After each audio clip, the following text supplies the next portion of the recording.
ADR, this is King Black. Man, how do you guys deal with impulse buy anxiety? Because here's my situation.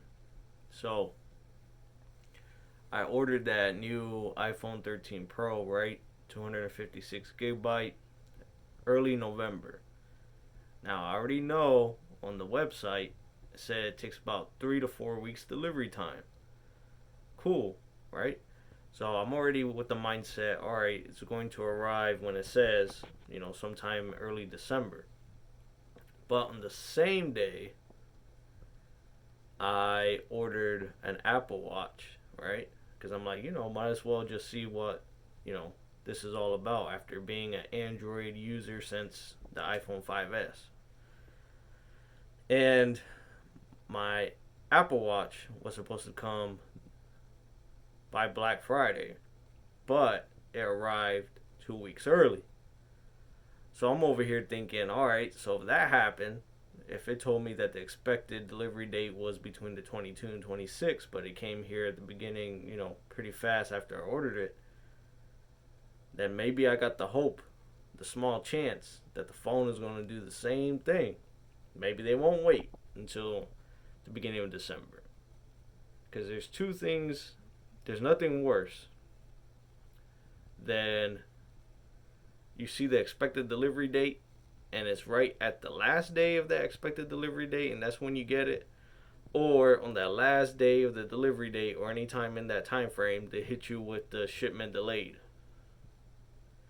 And I'm over here, you know checking it every day like some kind of lunatic, right? Because I'm like, man, I just want this thing to ship early because my watch is sitting there doing nothing, because all I got is this Android phone and obviously can't, Apple Android, right? So it's just sitting there, paperweight, until I get the phone. So I'm over here checking it every day. Still says, in process, in process, in process.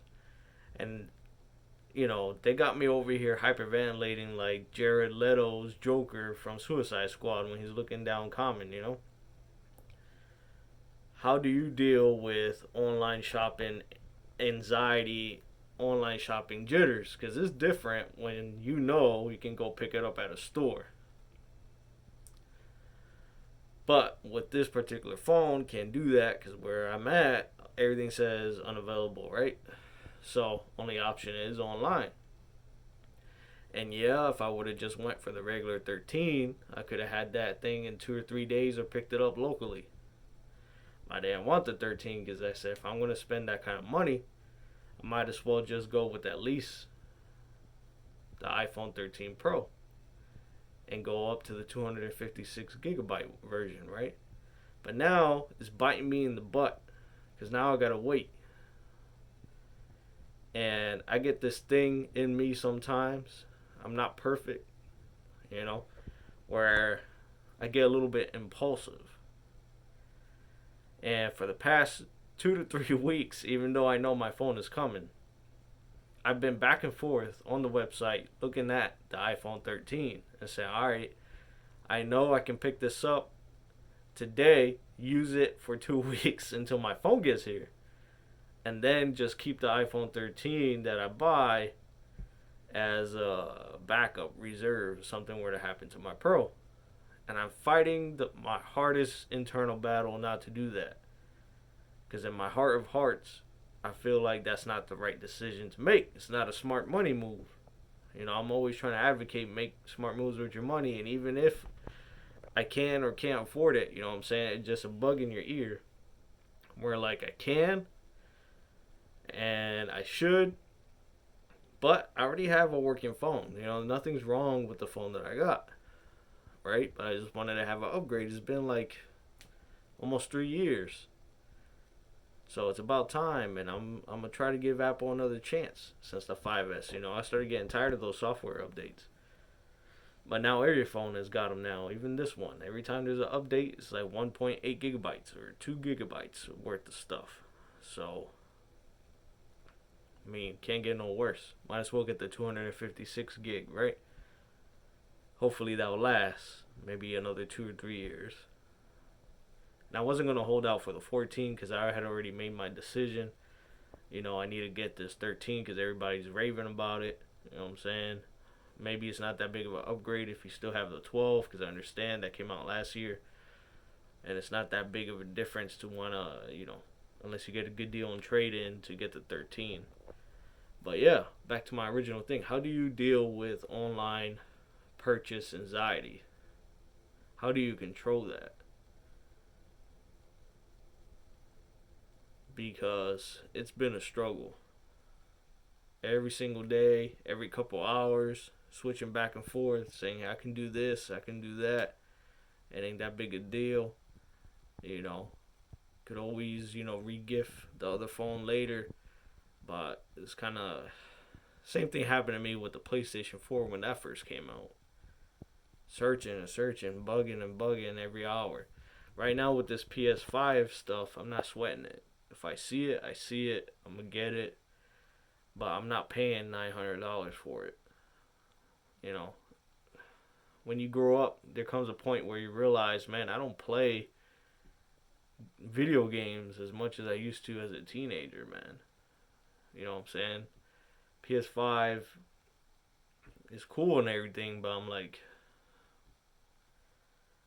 I barely even play Call of Duty anymore every single day. I don't even do that every day. I probably play that like once every 2 weeks now.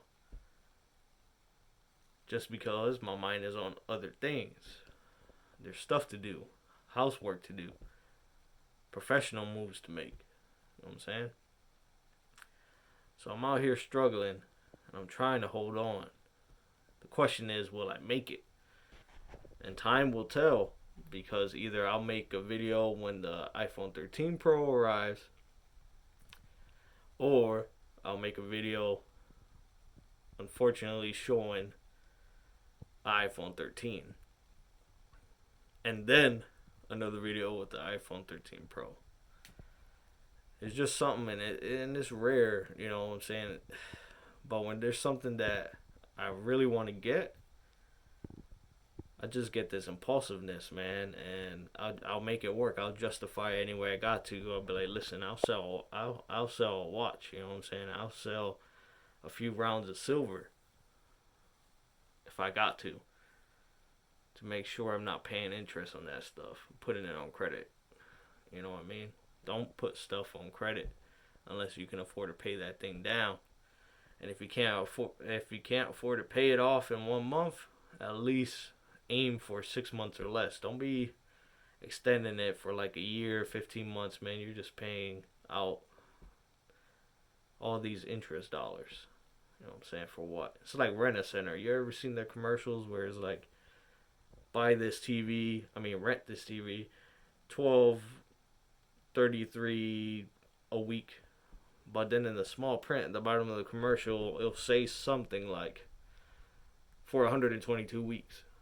And then you do the math on that, and you're like, man, I could have bought that TV 6 times over. But there's people that only focus on it's only going to cost me $12.33 a week. But then 2 years down the road, and they're still paying for that TV. They're like, damn, I thought I was done with this already. Nope. That's how they get you. And the interest rate on that. Oof. So yeah, man, I've been trying to keep my mind off of it, keep watching YouTube videos, keep listening to music, focusing on writing, reading. But my mind just keeps going back to that impulse and like, yo, just check it out one more time, just one more time. It ain't that expensive, it ain't that bad. It's the new thing. These phones hold their value, man. If you look at what they're giving in trade in for the 12, so even if I bought the 13, I'm like, I can probably break even if I resold it, you know what I'm saying? But trying to control myself. So what do you do when you get this, or what tips do you guys have when you go through something similar, if you do have these sort of feelings? ADR.